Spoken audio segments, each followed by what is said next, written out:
So I'm Adam, Dr. Numis. I'm one of the pediatric epilepsy doctors at UCSF, so a little bit north of here. And then they asked me to talk a little bit on neuroinflammation and autoimmune-based epilepsies. And they wanted to make this pretty informal. I think you guys have been going to these today. So I'm just going to talk for a few minutes and then really open it up to questions and make this as interactive and informal as possible. So a lot of the research I do is on this, trying to understand how inflammation impacts epilepsy, both its development and how we can potentially treat it. So the first thing, I mean, these are two kind of different topics that are related, and we're actually still trying to understand how they are related. So it's still kind of understanding what and how these impact epilepsy. With neuroinflammation, there's two ways we kind of think about it. One is how epilepsy develops. Right, so this is, we think of it, so after some type of brain injuries, whether that be a traumatic brain injury or a stroke, why do some people develop epilepsy and others don't? And so a lot of research has been going into this and how you can prevent epilepsy from even developing.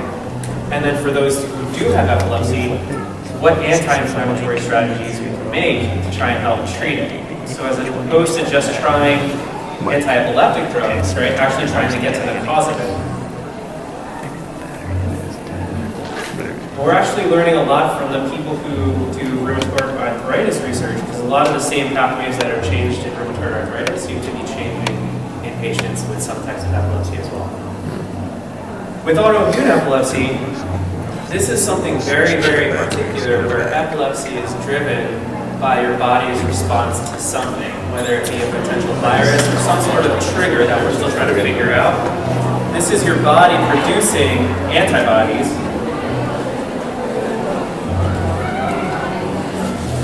And for reasons, again, we're still trying to understand, those antibodies somehow cause seizures, can trigger epilepsy, and we're finding that drugs that target inflammation can actually help treat the epilepsy associated with these. So there's tests that have come about over the last few years that help us test for these autoimmune type epilepsies. So again, related, and they kind of interact with each other, but they are kind of different topics. In terms of anti-inflammatory drugs, we're not talking about things like, well, aspirin can be used kind of in some ways, but we're talking about a lot of the biological drugs now. So things that, again, you might hear for things like rheumatoid arthritis if you have family members with that. But things that affect TNF-alpha is a particular molecule, IL-1 beta, another one, and IL-6. And these are all different molecules that drugs are created for, again, in the arthritis campaigns. And people are starting to use these now with epilepsy, both in people who are at risk for epilepsy, people who have epilepsy that's established, and then in these particular subset of epilepsies that we think are driven by the body's response to some sort of trigger that then cause a lot of uptake. Again, we're still trying to figure this out, but it seems like particular inflammatory molecules like these actually can trigger some receptors in the brain that make it more likely to seize, cause an imbalance between too much excitation and too little inhibition, and then actually change the way our neurons communicate with each other, changing kind of what we call plasticity, which actually makes it more likely for epileptic networks to develop. So again, we're learning a lot more about this, and this is one of those things that this will change every year for the next several years. So what you hear today, and the questions you're asking today, the answers I give you are going to be different now than they are 5 years from now. This is a very rapidly kind of changing area. And so really, year by year, we're learning a lot more, and I think we'll start seeing a lot more specific drugs that target inflammation being used as they kind of come up through clinical trials. So it's just a very brief interview, but then I wanted to open it up to questions, because, again, making this informal and interactive, that's been kind of, yeah.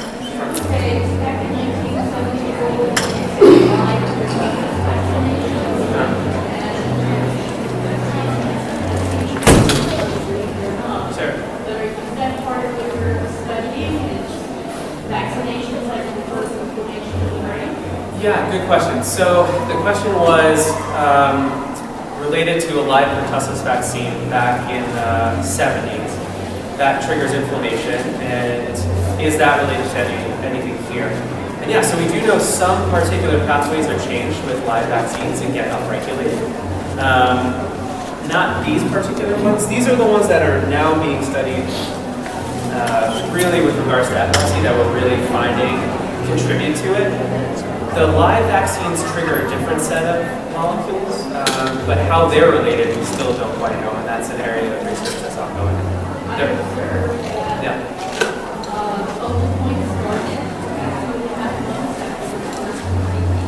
Sure. Sure.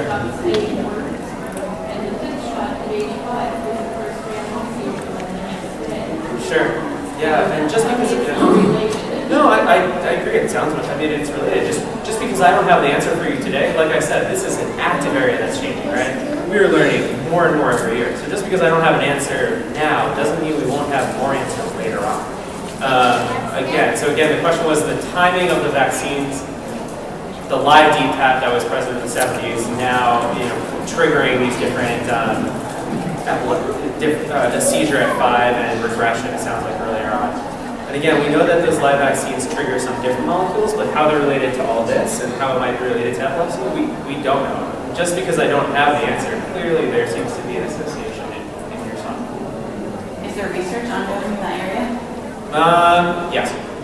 Yeah. But again, they're different pathways. Yeah. Sorry, you had your hand up. I did. Our son has autoimmune-related epilepsy. He's had it since he was a baby, and he had periodic fevers and all kinds of immune response. I'm wondering, in your practice, have you seen pediatrics that move into adults grow out of that response? Because he still has seizures, but his immune response is a little different. And we have him on an immune therapy process, and we've done a lot of research around the two. Like, it's like the chicken or the egg. We're not sure which one is causing which, but. And what immune drug are they? It's through his doctor. It's some sort of supplemental immune. I couldn't tell you what it's called, but it has a long chain name. Yeah. So these ones, people. Again, we're still studying, so a lot of these we just diagnosed maybe like in the last decade. Yeah. So there isn't the same amount of follow-up information that we have on a lot of the other epilepsies. I think these are probably going to be ones that are less likely to be outgrown just because of the underlying changes, right? We think that the body's immune system creates these antibodies that then trigger these receptors to basically cause a change that makes seizures more likely to occur. And those changes, unless we get them early, may be changes that kind of deal with lifelong, and that's where lifelong medications may be something you're thinking about. Yeah. So a little less likely, I think, but we don't get that out. Well, and I will say, like, we did meet with the NIH, representative, and when he first was diagnosed, there was so little information, and he was in the hospital at the time. But then as he's grown, more information has, and I even say I wish we had known about the immune issue and the supplementation of drugs and stuff, because he's gotten so much better. Not best, but better. So this study is, I think it's amazing. We are still learning. I'm sorry I'm standing because I'm short and I can't see No, over. you're fine. So that's what. Yes, sorry.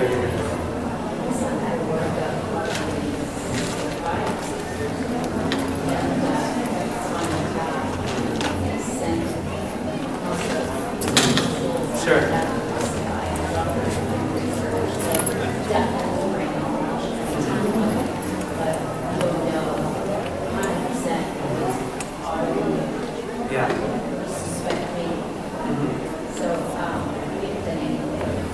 Yeah, and I'd say this again is one of those areas where tests that were done 5 years ago have changed pretty dramatically. And so this is one, it's similar to genetics in that the genetic tests we had 5 years ago, very different from the ones we have now.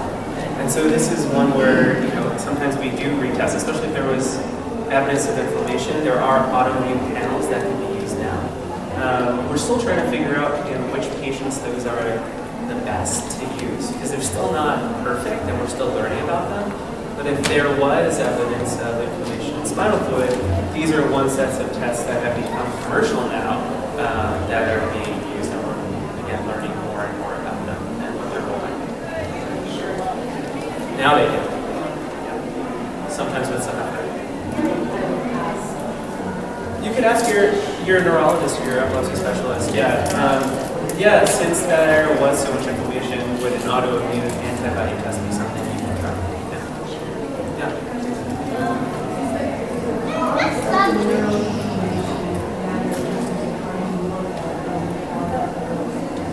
Yeah. Interestingly, so you know a lot in this particular question. So how does epilepsy develop? So things like traumatic brain injury, stroke, meningitis, encephalitis, infection, those trigger the same exact pathways in animal models of these things. We're just starting to do these studies in people where we look at these same pathways, but it seems like they all are triggering the same processes as well. So it seems that there's a common pathway for how epilepsy develops after those particular injuries. In brain tissue of patients who've had a resective surgery for epilepsy, these same pathways seem to be changed in the area of brain that's taken out, the epileptic area. So it seems like everything's converging on particular pathways. And I think what we're trying to figure out now is how we can alter, what's a way we can alter them, and how do we do that safely and effectively.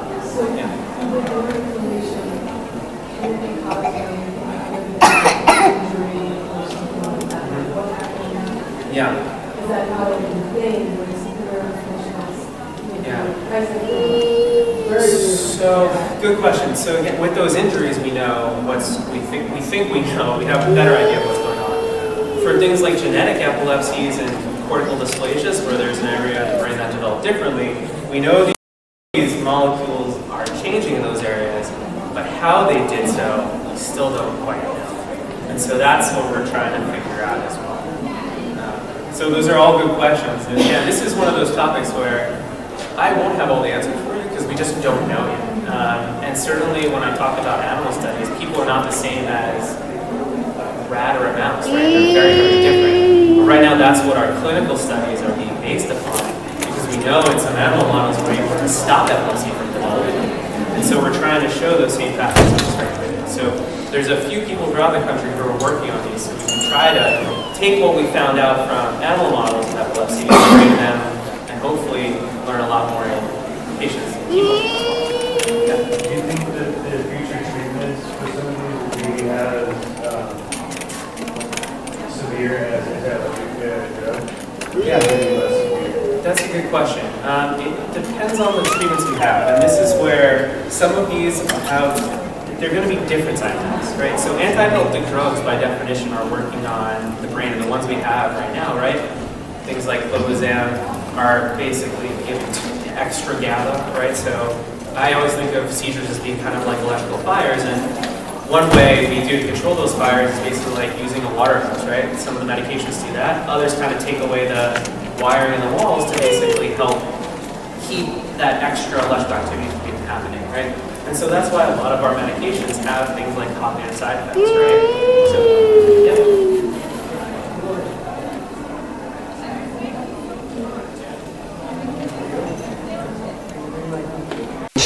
You will hear a difference. Okay. So yeah, so those drugs, right, they work on the brain in that way. That's why we kind of know that they work on the brain in that particular way. These medications, we wouldn't expect to have those cognitive side effects, right, because they're working on a different set of molecules. These we think, right, as opposed to neurons, which are really generating the seizures, these molecules work on something called microglia. This is a totally different cell type, so it's not generating the seizures, they kind of interact with neurons. So we may not expect to, we know that in people who are receiving these, they don't have the cognitive side effects, but it does alter their immune system, right? These can be immune suppressants. So that's something that we're gonna have to think about, right? So you may not get the cognitive things, but now we're talking about immune suppression and how do we deal with that, right? I didn't put this on here, but steroids, right? So things that we use for infantile spasms, prednisone, ACTH also modulate the immune system. These things are going to be a little bit more specific, but certainly those all modulate it. So it's a good question. I think we're going to trade off some side effects for other side effects. Yes? Our daughter has an SCN1A gene mutation, Mm-hmm. and then she was diagnosed a year and a half after being born. And a year later, she developed GI Is this something related? I've never heard of this. Yeah, no, it's a really good question. So that overlap of people with other inflammatory diseases has been pretty well described in other disorders. We're still learning about it in epilepsy. Right, again, we know these similar pathways are changed, right? So for JIA, they use things like IL-6 inhibitors. We're learning that this could actually help some particular types of severe epilepsy as well. So there may be one thing we're looking at now is trying to look at the patients who have those types of disorders where they're receiving these medications for their underlying rheumatological condition, and then seeing if that helped their epilepsy in any way too. So we don't know. It's hard to think that it didn't modify it in some way, but again, it's something we're still learning about. I'm just curious, are you Yeah. looking at methotrexate? Because she's taking methotrexate and Enbrel now. Yeah. Enbrel is a TNF alpha inhibitor. Methotrexate works a little bit differently and doesn't work on the same molecules that affect the brain in that way. Yeah. Where's the inflammation coming from? Great question. So it's coming from, so the molecules, so these things which are pro-inflammatory, right, are being released by astrocytes and microglia. So these are basically support cells in our brain. They're not neurons, they're not actually contributing to the mix of communication, but they're there to actually support the nerve cells themselves. A lot of times we think that this is a process that happens naturally. So in response to some trigger, the brain tries to protect itself by walling itself off in a way by kind of giving off these particular molecules. And in some people, it can be exaggerated, or there may be a predisposition in some people that make this more likely to produce those epileptic kind of networks. So it's these particular cell types, not the nerve cells themselves, but these cell types that are producing these pro-inflammatory molecules. I've heard of a brain-blood barrier. Yes, yeah. So can people have a bad blood-brain barrier? And can that be allowing more inflammation than somebody who doesn't have a bad one? Good question. So the blood-brain barrier is essentially this lining over the brain, which essentially makes it its own compartment, kind of keeping it walled off and away from the rest of the body. These molecules make that a little bit leakier, and so the research that I do is try and understand how we can detect these molecules in plasma, because again, when these are being overproduced, they actually cause the blood-brain barrier to be leakier, and so we're pretty sure we can detect these, and it reflects what's happening in the brain itself. And these are just a few. There's, about 15 we know now they're all changed, and they're in similar pathways that kind of converge. So you can test for this, and how would you test for this? It's not clinically available yet. It's all a part of a research study that's ongoing. There's a few places that are doing it right now. Yeah. It depends on what type of epilepsy you're looking at. So at the University of California, San Francisco, we're doing this in patients with infantile spasms. We're about to start doing it in patients who have intractable or drug-resistant epilepsy, who have failed multiple medications. The Mayo Clinic has, Eric Payne is doing this over there. So if you're in Minnesota, kind of far, but that's another place that's doing it. And we're starting to have more and more sites kind of help us talk to patients and talk about how we could potentially do this at other places as well. Are microorganisms like fungus, mold, bacteria, Lyme disease, Babesia, Bartonella, are these things causing any of these leaking of the blood-brain barrier and inflammation? They don't cause the leakage necessarily, but they do activate pathways throughout the body, and how that potentially could cross into the brain, we don't quite know. Yeah.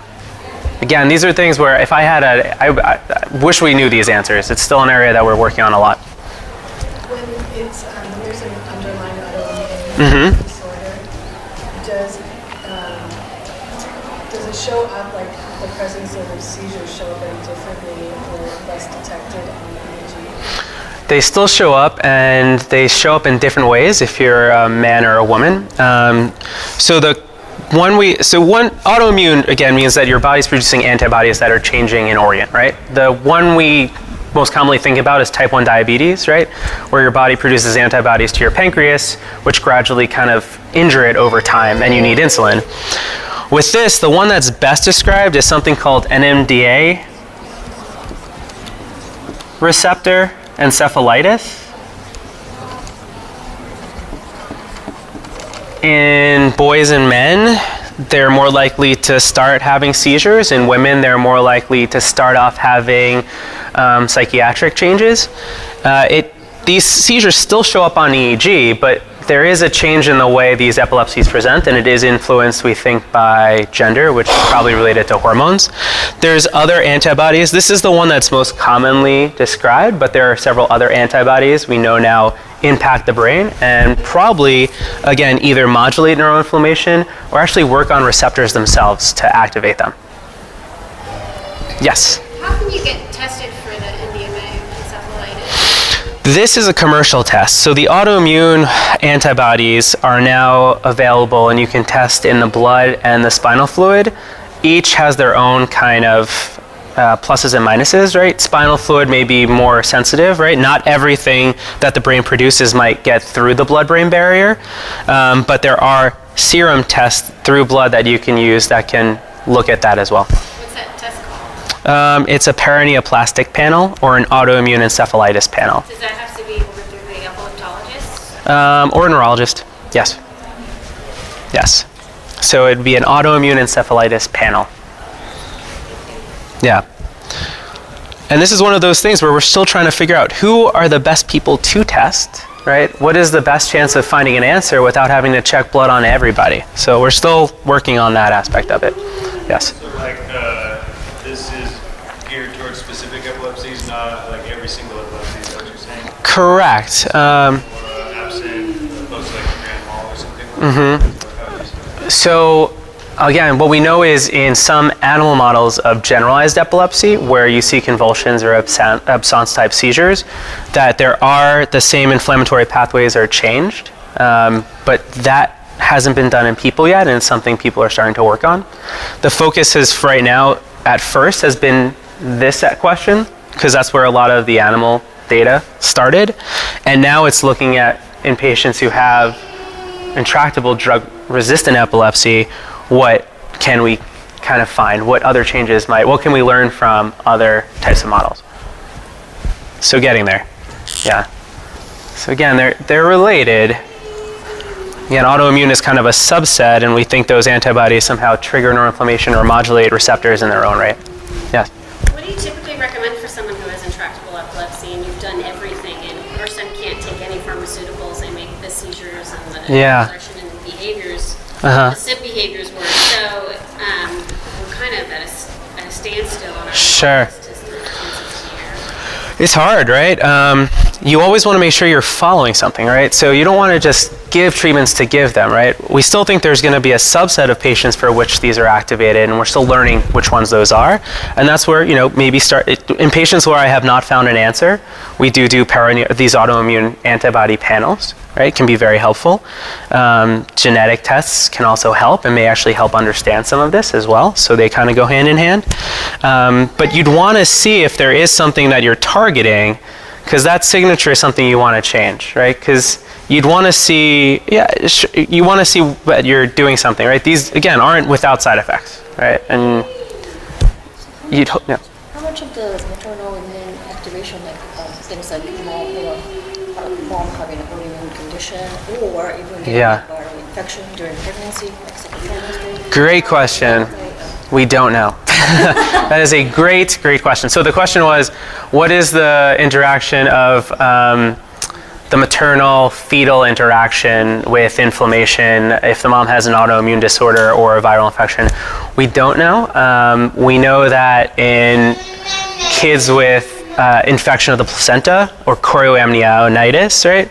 That those kids may be more susceptible to developing epilepsy later on. We know they're more susceptible to things like infection like meningitis, and that makes them more susceptible, but we don't know. And we're still working on understanding the interactions between maternal inflammation and fetal inflammation, because the placenta does act like a pretty strong barrier, and so it may not be, we don't think that those antibodies necessarily kind of get across, but we don't exactly know. And when the placenta is inflamed, how that may trigger inflammation in the baby, we're still figuring out. Besides the patterson labs and other labs that are doing it, is there any other? With regards to what? So the maternal immune applications. No, yeah, not to my knowledge. These are great questions, and it's what a lot of people are looking to get grants funded for, actually. So you're ahead of the curve. Yes. My daughter had pertussis as a newborn, and then went on to develop epilepsy a year later. And I just read that the chance of developing epilepsy in people who had pertussis is increased. Is that related to this? Yeah, so there are particular viruses, and this may get back to your live attenuated vaccine. There are particular viruses that have a higher chance of getting into the brain. And then when they do that, they can trigger these inflammatory processes. Pertussis, we think, may be one of them.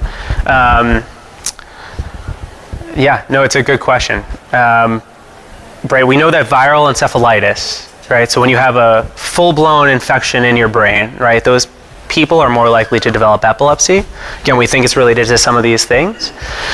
There's particular receptors in the brain that the viruses, basically viruses and bacteria, can activate these pathways independently of these molecules.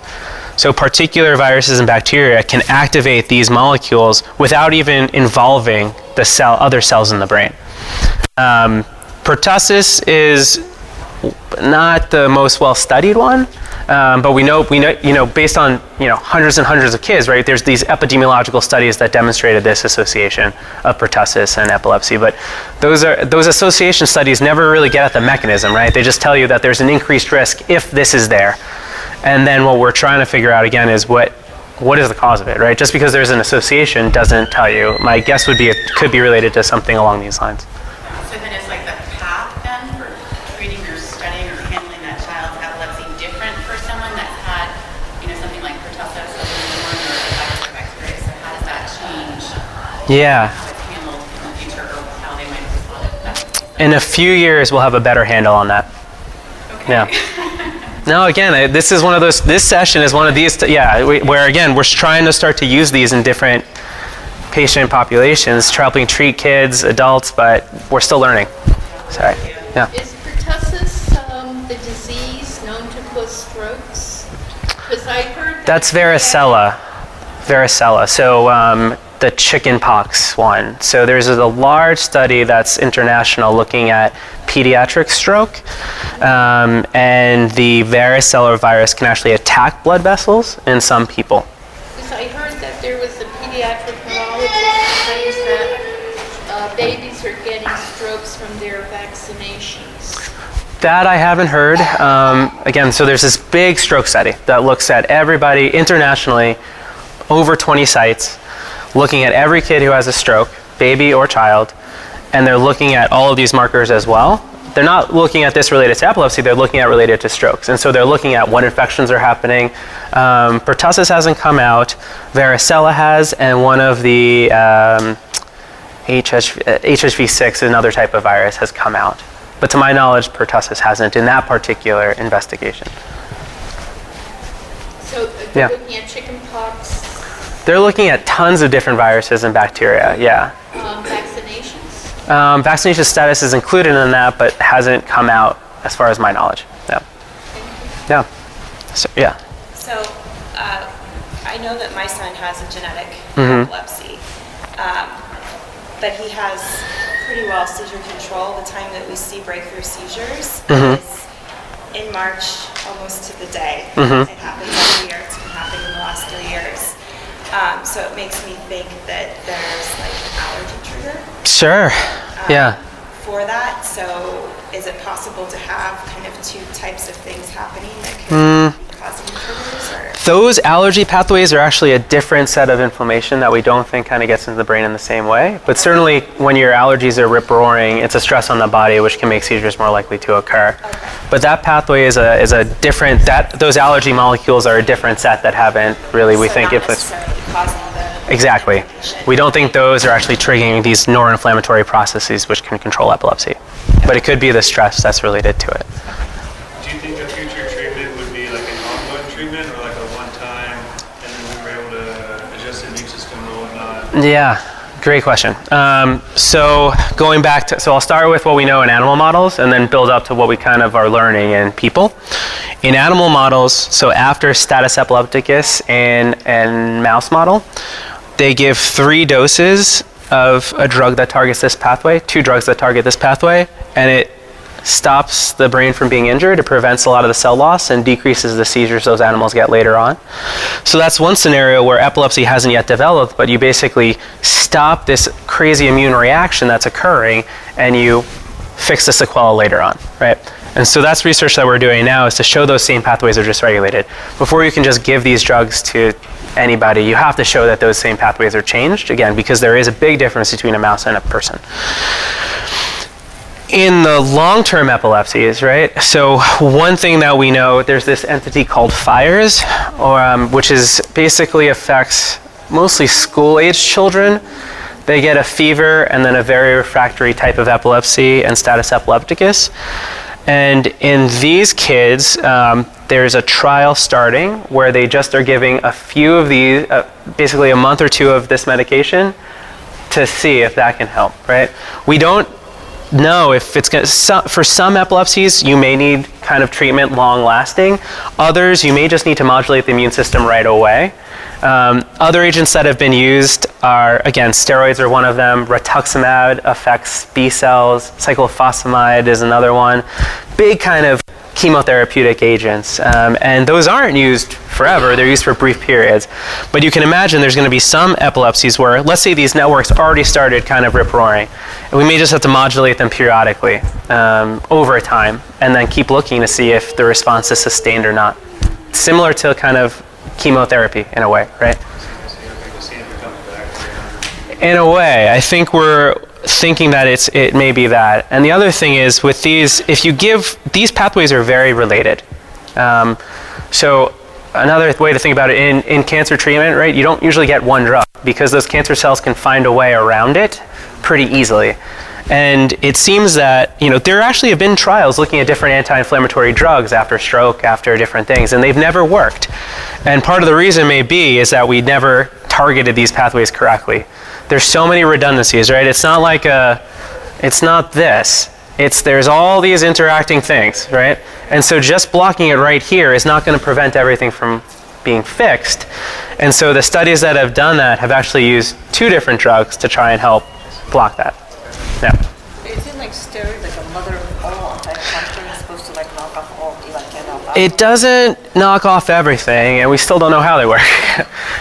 We know that they can work, and that's also research that we're doing, is trying to understand what these are actually doing. Yeah. Good question. Our son has absence seizures like throughout the day, but at nighttime is when he'll have his grand malls. Why would that be? Good question.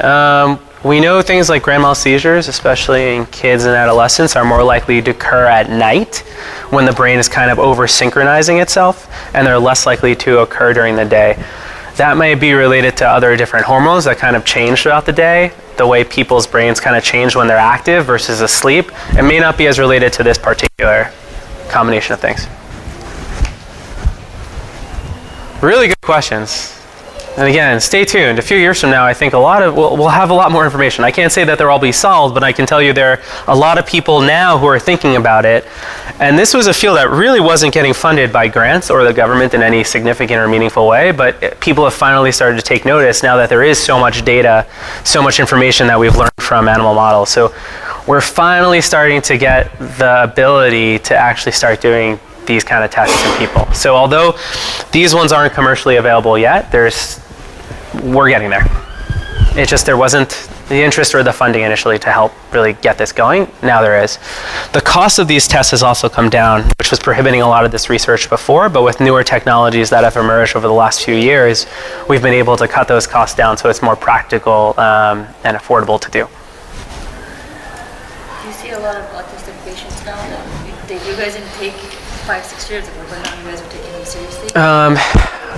Yeah, I think everyone is, right? As an epileptologist, I just see patients with epilepsy, but they have, all comorbidities, including autism. So I've always seen them, but yeah. Like 5, 6, 7 years ago, they were taking autistic patients seriously unless they have, like Yeah. or something.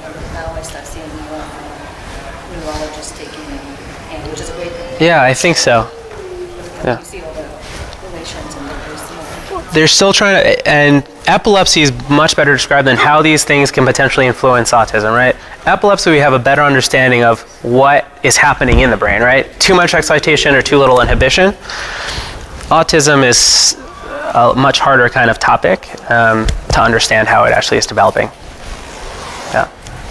And just, I think, as someone who likes to follow the research and see what's going on, I suspect a lot of these people are, what is the best, journal, website, organization to follow to use? Yeah, that's a great question. So there's no one particular journal. One thing that in this particular area of research gets published in a lot of different journals. And so what I recommend doing, so there's a website that has all of the medical information that gets published called PubMed. Okay? You can register for PubMed, and then I do this, right? So I can't look at 100 different journals. What I do is PubMed, you can register for it, it's free. You can then set a search thing. So you can ask it to search all of the medical literature every week, however after you want, every month, every few days, and you put in the search criteria that you want. So you can put in neuroinflammation or inflammation and epilepsy, right? And so you put in those search criteria, and then it will, whenever you want, whatever you say, it will email you the list of those things. And so this is what I do, again, because these topics are published. It's not just published in the Journal of Neurology or Epilepsia, but they're published broadly because it's a lot of different fields coming together. This is how I do it. Yeah, it's not the easiest website. I don't know if people have gone on it. It's not the easiest one, but if you go under settings and you can create a login, you can search that way. Would you consider all that information credible? Yeah, things that are published here have to, well, the ones that you'll find are peer-reviewed, right? Meaning that there's at least 2 other researchers or physicians that are looking at it and making comments and critiques before it's published. Yeah. Yeah. And I wish there was a website just devoted to all of this, but it hasn't. Again, as we're still learning more, we're still trying to incorporate all of this into it. So, yeah. 5 years ago, we didn't even think of using some of these drugs. But I think now that we're learning about it, we're starting to. And a lot of these are already approved, right? Some of these are already becoming generic. So I think you'll start to see them used more and more as we learn which epilepsies might benefit from them the most. What are the medications? Those molecules I listed. So IL-6 has an inhibitor. IL-1 beta has an inhibitor. IL-1 receptor antagonist is called anakinra, which has been used in a couple different patients now. So those are the drugs that I think you'll find being used. But again, everything was going to be with a clinical trial, right?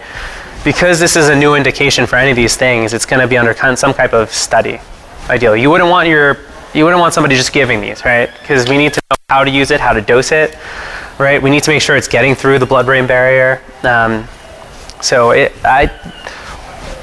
Dosing for rheumatoid arthritis or any arthritis is going to be different than it would be for epilepsy, and we still have to figure that out too. Yeah, and it could be the same, but I wouldn't just assume that it is. What would be the side effects of those drugs? Immune suppression.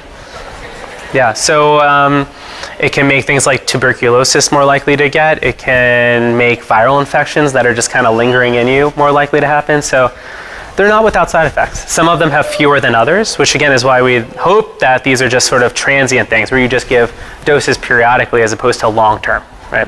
It's not as immunosuppressive as a steroid, which is, whamming your entire immune system, but it can make particular infections more likely to occur. So it's not going to make every infection more likely to occur, but ones that rely on those particular pathways, that could be an issue. Fortunately, we know that a lot of these have been used for a decade or more.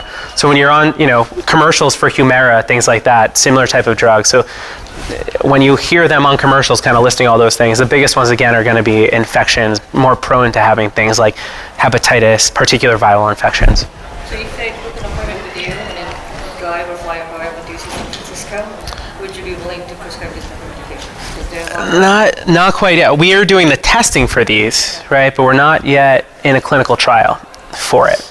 The one that's starting, I believe, is for patients with this particular disorder. And that is going to be a few sites, and that's using IL-1 receptor antagonist or anakinra. Other things that right now we're still using things like steroids, right? We're getting there, but it's going to be another year or two before we're there. I know, and you probably hear this all the time, but I know, it is. We need to do whatever we're doing, we need to do safely. Right? And that's the checks and balances we have within our system. So that we're not just guns blazing, going out and trying to treat everybody with drugs that may not help. For someone with a brain injury, how long would you expect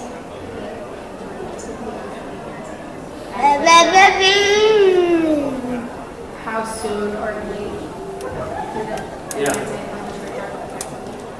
Yeah, that's a great question. So after some type of brain injury, when does that inflammation occur? That's been pretty well studied now. So we know the time window, there's different stages of it. So if this is kind of time 0, you know, in the first few days, there's a very robust response, and some other molecules last for about a week.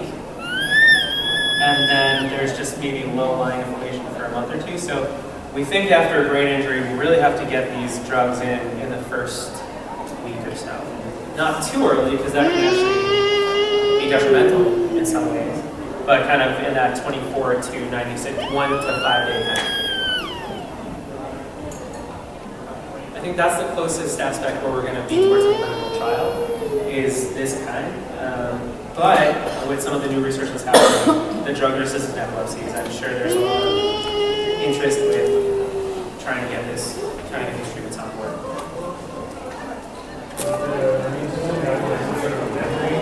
Is some way to like tweak that memory without like resetting it, or I mean, that might not be under your. No, good question. So there are new cells that have a memory. These ones were not, they have a memory as well, but not as well described. Those are kind of the circulating molecules in our blood. The ones in the brain, not as well investigated. Tweaking that memory, we can't get new in without like a full bone marrow transplant. We haven't been able to figure out how to do that. Not in glands or anything like that? Or? It's bone marrow right now. Very crude. Yeah. Taking out the entire immune system and starting from scratch. Which is not something. You have to have a very good reason. IVIG is an it's an immunomodulatory agent as well. We can, there are some instances where people are steroid responsive that will try to get them onto that drug. Yeah, that one there isn't a lot of research on that either. There's some, but it's not like in a clinical trial or anything like that, right? And this is why insurance companies don't pay for it, right? If there were clinical trials, insurance companies would pay for it, but there isn't a lot, right? There's, case series and things like that, but we do use it from time to time.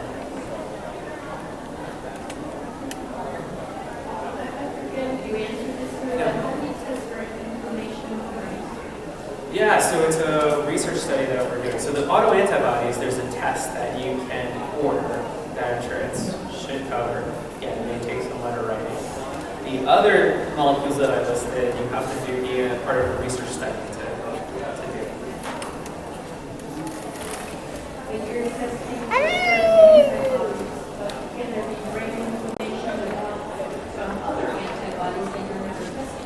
Yeah, again, that gets back to these being kind of related but separate topics. So the autoimmune epilepsies we think are related to particular antibodies, and there are tests available for that. So those are antibodies that your body is producing, and then inflammation is its own thing, and those tests we're still doing research on.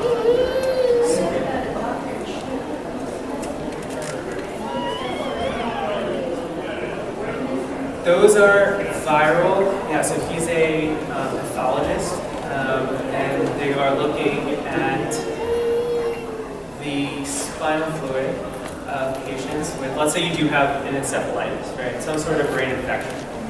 So they're looking at that and looking at different viruses. So viruses can insert their signature into your cells. And so what they're able to do is check the DNA to see if there's any virus hiding in it, right?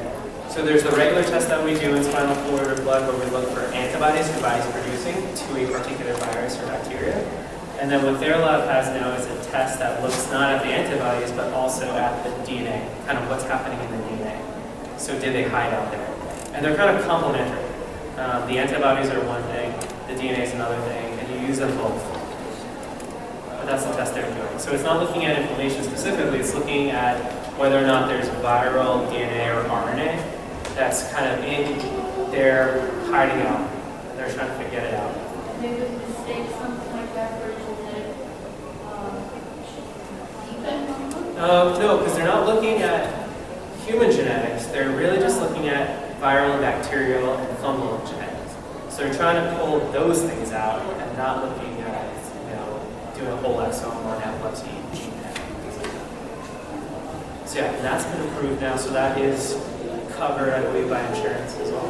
It's at least a CLIA approved test. Good question. This came out not that long ago. A neurologist could certainly do it. Right now it's being used in the immediate period when we're trying to figure out what someone's encephalitis is caused by. I don't know if people have started to do that who have had something for quite some time. It's a newer test. Yeah. But the purpose of that test is what they initially planned it for was when you're sick, when you're showing signs of meningitis or encephalitis, and all the tests come back negative, you do this to try and figure it out.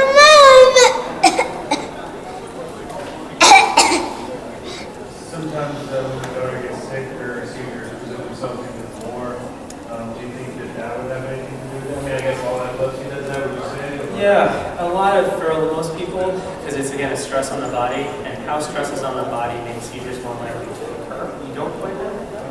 Could it be related to the immune system in some way? Sure, we don't know. We just know that it's a trigger for many, many people. Okay. With different seizure types across the board, would you say? Correct. How about when the opposite happens? People are ill and they have fewer seizures. Also can happen. Yeah. Anything related to the brain. It's not 100%. So right? no one kind of really knows. Like, Not does that 100%. mean likely to be an immune connection or not, or an inflammation connection? Could be. Yeah. We don't know that. No, we don't know that. We don't know that question. Right? We don't. How they're all related. Could it be related to hormones, inflammation? We don't know.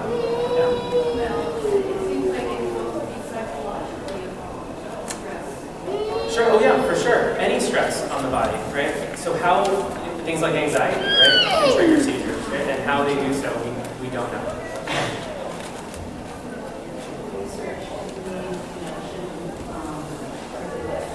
Oh, great question. So that is an area that we're starting to get into. So the question is looking at the gut and its role in this. We're learning a lot about it. More and more, but that's still related to animal models. We're still just starting to get into people. It's hard because the microbiome is very diverse in every person. So how you actually do those studies has been a really tough part, right? In animals, every mouse is the same, right? People are very, very different, and their microbiomes, their gut flora are very, very different. So that's like it's. Well, they're genetically the same. So it just basically depends on what you feed them. Right? It's been a lot harder. There's so many different things that we're learning about that. And that's going to be with other disorders we go learn about first, and then we try to learn from that. What about the gut? That constipation, is more likely then that the gut's going to be in the gut constipation likely than that toxins can be circulated to the brain? I don't know. It's a good question. Microbiome is a whole other topic. Yeah. And how they're all related. Yeah. Yeah. Still learning. All right, maybe one last question. If there isn't. Thank you again, everybody, for the questions.